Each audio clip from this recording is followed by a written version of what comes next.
En el invierno de 1932, una campesina ucraniana llamada Hanna Sorokivska enterró a sus 3 hijos en el jardín de su casa. No en el cementerio del pueblo, porque el cementerio ya estaba lleno y porque enterrar a los muertos en terreno consagrado requería un permiso que la administración soviética local ya no expedía con la rapidez que la muerte exigía. Los enterró en el jardín con sus propias manos, en la tierra helada, con la misma tierra que durante generaciones su familia había cultivado para producir el trigo más abundante de Europa. Esa tierra, el Chernozem ucraniano, la tierra negra más fértil del continente, seguía siendo tan productiva como siempre. Los campos de Ucrania no habían fallado. El clima no había sido especialmente adverso. No había plaga de langostas, no había sequía, no había inundaciones. Lo que había era brigadas de activistas del Partido Comunista que recorrían aldea por aldea, casa por casa, confiscando cada saco de grano, cada reserva de harina, cada patata escondida bajo el suelo, cada semilla guardada para la próxima siembra. Lo que había eran leyes que convertían en crimen capital recoger espigas caídas en los campos después de la cosecha oficial. Lo que había era un sistema diseñado con una precisión que resulta difícil de atribuir a la negligencia y que resulta igualmente difícil de atribuir a algo que no sea la intención deliberada de matar. Entre 1932 y 1933, entre 5 y 7 millones de ucranianos murieron de hambre en el país con la tierra agrícola más rica de Europa. El mundo lo llamó hambruna. Los ucranianos lo llamaron holodomor, muerte por hambre. Y la diferencia entre esas 2 palabras es la diferencia entre un accidente y un crimen. Para entender el holodomor es necesario entender primero lo que Ucrania significaba para el proyecto soviético y por qué esa significación la convirtió en el objetivo de una violencia que no tenía precedente ni en la historia rusa ni en la historia europea moderna. Ucrania en 1930 era la región agrícola más productiva de la Unión Soviética y una de las más productivas del mundo.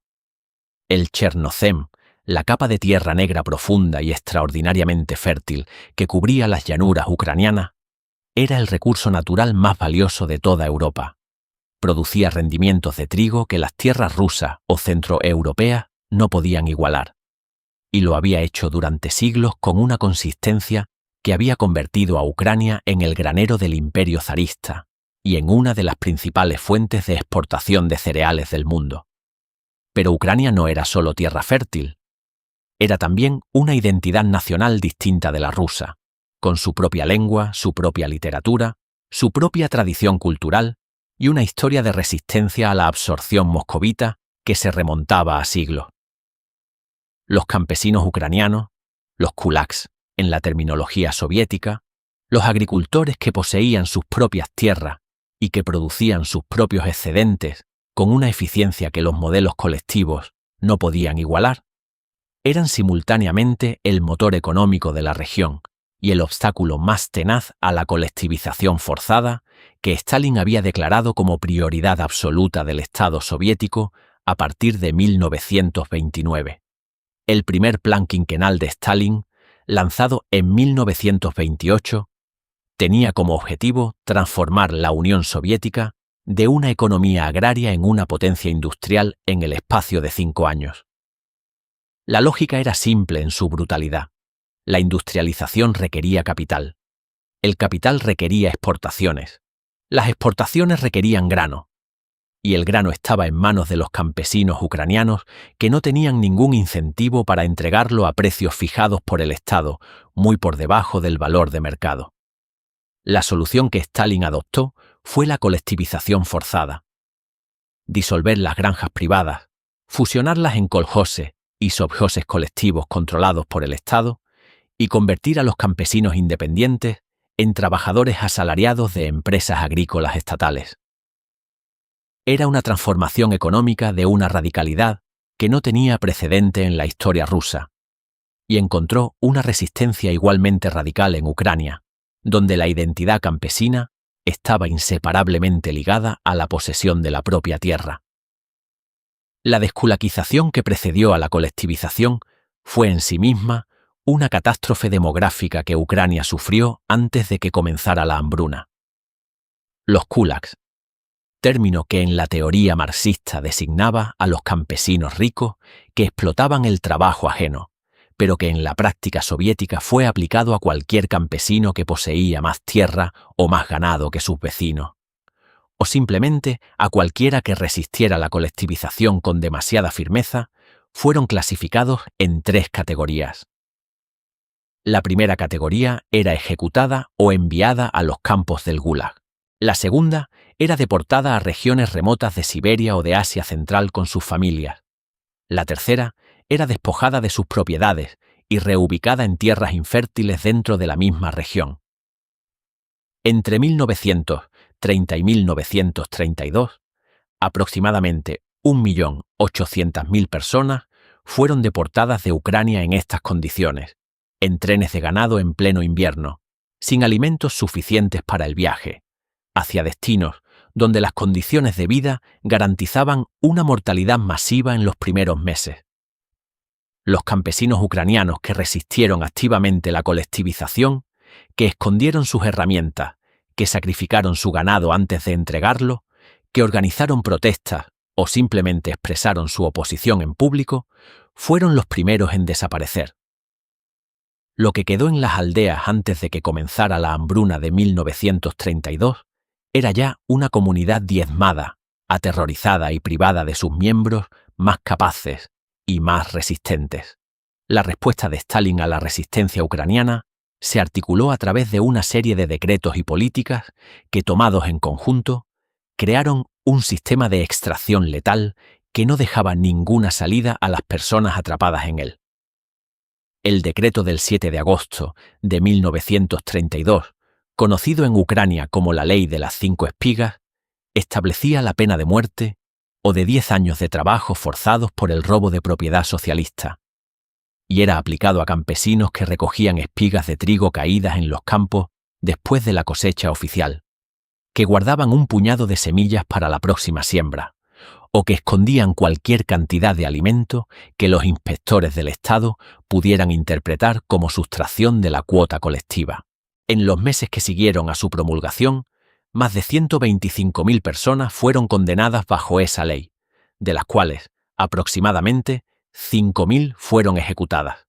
El decreto del 6 de diciembre de 1932 introdujo el sistema de las listas negras. Las aldeas que no cumplían sus cuotas de entrega de grano eran incluidas en una lista que las privaba del acceso a cualquier bien manufacturado, desde sal hasta fósforos, desde tela hasta herramientas agrícolas. Era una sentencia de muerte colectiva administrada burocráticamente. La aldea que no entregaba suficiente grano era cortada de cualquier suministro externo hasta que cumpliera la cuota o hasta que no quedara nadie con vida para seguir incumpliendo. Las brigadas de requisición que recorrían Ucrania en el invierno de 1932 y 1933 no buscaban solo el excedente agrícola. Buscaban todo. Los activistas del partido, a menudo acompañados de funcionarios del OGPU, la policía secreta soviética, entraban en las casas con sondas de metal largas que usaban para pinchar los suelos de tierra y las paredes en busca de depósitos escondidos. Confiscaban el grano de las trojes, las patatas de los sótanos, las legumbres secadas para el invierno, la harina de los tarros de cerámica, los girasoles secos que las familias guardaban como reserva de emergencia. En muchos casos, confiscaban también los utensilios de cocina, los hornos portátiles, los samovar, cualquier objeto que pudiera ser usado para preparar alimentos con lo que hubiera podido quedar escondido. Era una búsqueda sistemática no del excedente, sino de la subsistencia, diseñada no para extraer el exceso de producción, sino para eliminar cualquier posibilidad de que las familias sobrevivieran al invierno con sus propios recursos.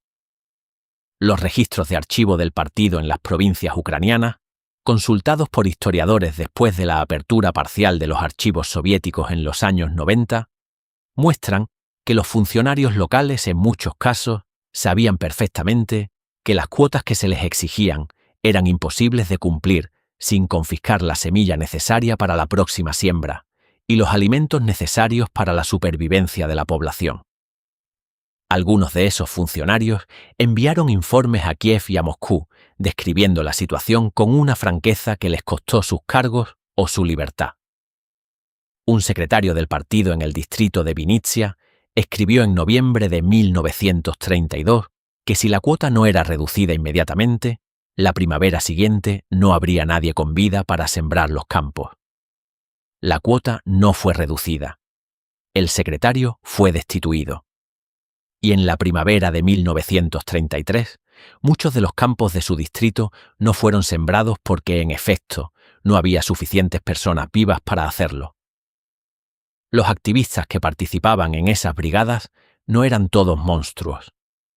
Eran en muchos casos hombres jóvenes de otras regiones de la Unión Soviética, movilizados por el partido con la narrativa de que estaban luchando contra los kulaks saboteadores que ocultaban grano para hundir la revolución. Algunos de ellos dejaron testimonios posteriores de lo que vieron y de lo que hicieron, testimonios que los historiadores han recogido y que tienen la cualidad peculiar de la culpa que no tiene nombre disponible para nombrarse a sí misma. Lo que ocurrió en las aldeas ucranianas en el invierno de 1932 y en la primavera de 1933 está documentado en una cantidad de testimonios de supervivientes, en registros de archivos soviéticos que se abrieron parcialmente después del colapso de la URSS, y en los informes que los diplomáticos extranjeros en Kiev y Kharkov enviaron a sus gobiernos en aquellos meses. Los testimonios de los supervivientes describen una progresión de la inanición que tenía su propia temporalidad terrible. Primero desaparecía el pan, luego la harina, luego las patatas, luego las reservas de semillas, luego el ganado que había sido demasiado viejo o demasiado pequeño para ser confiscado en la primera ronda. Luego llegaba el punto en que las familias hervían la corteza de los árboles, cocinaban el cuero de los cinturones y los arneses, comían la hierba del campo cuando la nieve se retiraba lo suficiente para dejar algo visible. Los niños morían antes que los adultos, porque sus cuerpos tenían menos reserva. Las familias enterraban a sus muertos en silencio, sin ceremonias, a menudo de noche para que los vecinos no supieran que la familia había quedado reducida, y que por tanto la cuota de entrega podría ser reasignada entre los supervivientes. La velocidad a la que la mortalidad se aceleró en la primavera de 1933 no tiene comparación en la historia europea del siglo XX, fuera de los campos de exterminio nazis. Los demógrafos que han analizado los registros de mortalidad ucraniana de ese periodo calculan que en el punto álgido de la hambruna, entre marzo y junio de 1933, Ucrania perdía entre 25.000 y 28.000 personas por día. Era una tasa de mortalidad que superaba la de cualquier batalla de la Primera Guerra Mundial, la de cualquier bombardeo de la Segunda, la de cualquier catástrofe natural registrada en Europa en el siglo anterior. Y ocurría en silencio, en aldeas dispersas por la llanura ucraniana, sin que ningún periódico occidental lo publicara en primera plana, sin que ningún gobierno extranjero protestara formalmente, sin que ninguna organización internacional tuviera acceso para verificar lo que estaba ocurriendo. Los diplomáticos italianos y alemanes en Ucrania enviaron informes detallados a sus gobiernos, describiendo aldeas completamente despobladas, campos sin cultivar y carreteras bordeadas de cuerpos. Esos informes fueron archivados. Hubo casos documentados de canibalismo en múltiples provincias, con la misma recurrencia siniestra que los archivos del OGPU registraron en China durante el Gran Salto 20 años después, y con la misma frialdad burocrática en el registro. El cordón sanitario que el Estado soviético tendió alrededor de Ucrania en el invierno de 1932 eliminó la última posibilidad de escapar de la trampa. El decreto del 22 de enero de 1933, firmado por Stalin y Molotov, ordenaba a las autoridades locales impedir que los campesinos ucranianos abandonaran sus aldeas en busca de alimentos en las ciudades o en otras regiones. Los puntos de control en los caminos y en las estaciones de tren devolvían a los campesinos que intentaban huir, a menudo en condiciones tan avanzadas de inanición que morían en el trayecto de regreso. Las ciudades ucranianas, que recibían raciones mínimas del Estado por su condición de centros industriales, se llenaron temporalmente de campesinos moribundos antes de que las expulsiones y las restricciones de movimiento sellaran completamente el perímetro. Era un campo de exterminio sin muros físicos. Un sistema donde la frontera entre la vida y la muerte no estaba marcada por alambre de espino, sino por la ausencia de alimentos y por la prohibición de moverse para encontrarlos. Mientras los ucranianos morían, la Unión Soviética continuó exportando grano al exterior. Entre 1932 y 1933, las exportaciones soviéticas de cereales ascendieron a aproximadamente 1.800.000 toneladas. Era una cantidad que, distribuida entre la población ucraniana hambrienta, habría salvado millones de vidas. No fue distribuida. Fue vendida en los mercados internacionales para obtener las divisas que financiaban la compra de maquinaria industrial en Alemania, en Estados Unidos y en Gran Bretaña. Las fábricas que Stalin estaba construyendo en los Urales y en Siberia, como núcleo de la nueva potencia industrial soviética, se pagaban con el grano que los ucranianos producían y que el Estado soviético confiscaba y vendía mientras sus productores morían. Era la misma lógica que había operado en Bengala bajo la Compañía Británica de las Indias Orientales, la misma lógica que había operado en Irlanda bajo la administración colonial británica durante la Gran Hambruna. La decisión de tratar el mercado internacional como la asignación óptima de recursos en situaciones donde cualquier noción de humanidad habría exigido exactamente la decisión opuesta. La negación soviética del Holodomor fue inmediata, sistemática y extraordinariamente eficaz durante décadas. El periodista galés Gareth Jones visitó Ucrania en el invierno de 1933 y fue uno de los primeros corresponsales occidentales en informar con precisión sobre la magnitud de la hambruna, describiendo en sus artículos aldeas vacías, campesinos moribundos en los caminos y la ausencia total de alimentos en regiones que habían sido el granero de Europa. Sus artículos fueron atacados por Walter Duranty, el corresponsal del New York Times en Moscú, que había ganado el premio Pulitzer por sus reportajes sobre la Unión Soviética, y que negó públicamente la existencia de la hambruna, en artículos que muchos historiadores consideran hoy uno de los episodios más vergonzosos del periodismo occidental del siglo XX. La respuesta de Duranty a Jones fue particularmente cruel en su precisión.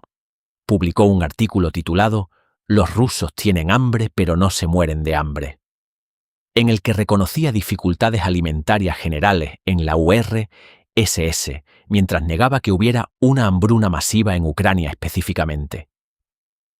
Era una distinción diseñada para ser técnicamente irrefutable mientras era moralmente deshonesta. Había dificultades generales, sí. Lo que Duranty no escribió es que en Ucrania esas dificultades mataban entre 25.000 y 28.000 personas por día en la primavera de 1933. Duranty tenía acceso privilegiado al gobierno soviético. Vivía con un lujo inusual para un corresponsal extranjero en Moscú. Y su negación de la hambruna fue aceptada por gran parte de la opinión pública occidental, que quería creer que el experimento soviético era viable y que encontraba más cómodo confiar en el ganador del Pulitzer que en el periodista galés desconocido. Gareth Jones murió en circunstancias poco claras en Mongolia en 1935, a los 32 años, durante un viaje periodístico. Duranty continuó en Moscú hasta 1941. El premio Pulitzer que recibió por sus reportajes sobre la URSS nunca le fue retirado formalmente, aunque el comité del Pulitzer reconoció en 2003 que sus artículos eran gravemente deficientes en el manejo de la verdad. El Holodomor fue reconocido como genocidio por Ucrania en 2006 y por más de 30 países en las décadas siguientes. Rusia lo ha negado sistemáticamente, calificándolo de hambruna causada por errores de política agraria y rechazando la calificación de genocidio con argumentos que los historiadores del período encuentran insostenibles frente a la evidencia documental disponible. El debate sobre la intencionalidad, sobre si Stalin diseñó deliberadamente la muerte masiva de ucranianos como objetivo en sí mismo, o si la muerte masiva fue la consecuencia previsible, pero no buscada, de una política de colectivización brutalmente indiferente a las consecuencias humanas, continúa siendo uno de los debates más cargados de la historiografía del siglo XX. Pero hay un elemento del registro histórico que ese debate no puede ignorar.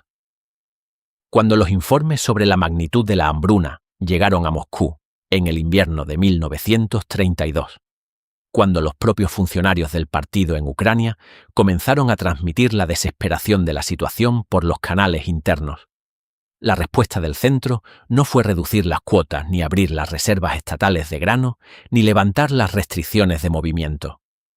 La respuesta fue aumentar las cuotas, intensificar las requisiciones y reforzar el cordón que impedía la huida.